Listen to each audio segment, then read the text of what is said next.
Assalamualaikum warahmatullahi wabarakatuh. Saya Vini Rizky Lestari dengan NIM C1C0 2015-1 akan menjelaskan materi tentang penyusunan anggaran piutang. Definisi piutang dan anggaran piutang. Anggaran piutang adalah anggaran yang merencanakan secara terperinci tentang jumlah piutang perusahaan akibat penjualan secara kredit disertai dengan perubahan-perubahan seperti pertambahan piutang, piutang tertagih, dan sisa piutang dari waktu ke waktu selama periode yang akan datang. Penjualan yang dilakukan oleh perusahaan secara kredit memiliki tujuan meningkatkan volume penjualan, dikarenakan meningkatnya tingkat persaingan, mengingat kompetitor yang semakin berani memberikan kredit dengan tujuan meningkatkan penjualan maupun meningkatkan jumlah pasar. Sedangkan piutang adalah hak menagih sejumlah harta dari kreditor atau pemberi pinjaman kepada debitor atau penerima pinjaman yang bersedia melunasinya pada waktu mendatang. Jadi, piutang itu ada jika pertama, terdapat dua pihak, yaitu debitur dan kreditur.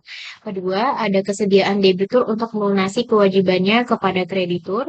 Yang ketiga, ada jarak waktu yang mulai timbul antara jarak waktu sampai pelunasannya. Dan yang terakhir, ada hak menagih yang dimiliki kreditur.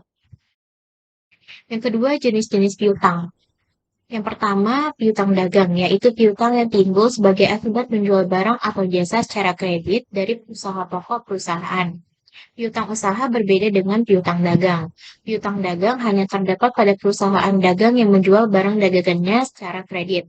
Sedangkan piutang usaha meliputi seluruh macam jenis perusahaan yang menjual barang atau jasa dari usaha pokoknya secara kredit. Yang kedua, piutang wesel, yaitu piutang yang didukung oleh janji tertulis dalam bentuk wesel. Piutang surat berharga, contohnya bilet giro yang belum jatuh tempo, cek kosong, dan cek mundur. Kemudian beban bayar di muka, contohnya sewa bayar di muka, iklan dibayar di muka, bunga dibayar di muka. Selanjutnya setoran jaminan, contohnya untuk keperluan garansi atau jaminan bank dan keperluan menjalin hubungan bisnis lainnya. Dan yang terakhir piutang pajak, contohnya angsuran pajak, pajak masukan, dan kelebihan bayar pajak. Selanjutnya manfaat anggaran piutang. Manfaat penyusunan anggaran piutang bisa dilihat dari dua sisi, yaitu secara umum dan secara khusus. Secara umum, anggaran piutang memiliki tiga kegunaan pokok, yaitu sebagai pedoman kerja, sebagai alat pengkoordinasian kerja, dan sebagai alat pengawas kerja. Sedangkan secara khusus, tujuan dari anggaran piutang adalah sebagai dasar penyusunan anggaran kas, karena piutangnya tertagih akan berakibat penambahan terhadap kas. Yang keempat, faktor yang mempengaruhi anggaran piutang. Faktor yang perlu dipertimbangkan dalam menyusun anggaran piutang yang pertama, semakin besar jumlah penjualan akan cenderung semakin besar pula transaksi penjualan secara kredit yang akan dilakukan, sehingga piutang perusahaan juga akan bertambah. Yang kedua, keadaan persaingan di pasar.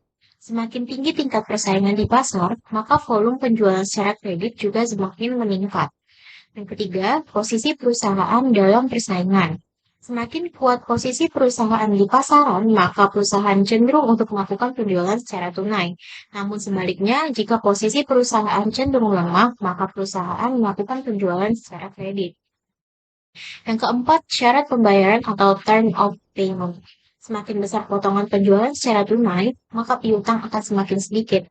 Artinya, konsumen cenderung membeli secara tunai. Namun sebaliknya, jika potongan penjualan semakin besar, maka kecenderungan konsumen untuk melakukan pembelian secara kredit. Akibatnya, piutang perusahaan juga akan semakin besar. Yang kelima, kebijakan perusahaan dalam penagihan utang. Semakin intens perusahaan melakukan penagihan piutang, maka jumlah piutang perusahaan semakin berkurang. Namun sebaliknya, jika perusahaan tidak aktif, maka jumlah piutang juga akan semakin menumpuk. Dan yang keenam, rencana perusahaan untuk melakukan penjualan secara kredit. Semakin besar rencana penjualan secara kredit, berakibat jumlah piutang juga semakin membesar. Demikian juga sebaliknya, jika rencana penjualan secara kredit dikurangkan, maka piutang juga semakin kecil. Contohnya adalah jika perusahaan menganggarkan akan menjual sebagian aktiva tetapnya secara kredit, maka hal ini akan menambah jumlah piutang usaha perusahaan. Yang kelima, pengelolaan anggaran piutang. Dalam perusahaan, piutang harus dikelola dengan baik. Adapun pengelolaan piutang mencakup kegiatan sebagai berikut. Yang pertama, perencanaan jumlah dan pengumpulan piutang. Yang kedua, pengendalian piutang. Dan yang ketiga, penggunaan rasio. Selanjutnya, penyusunan anggaran piutang.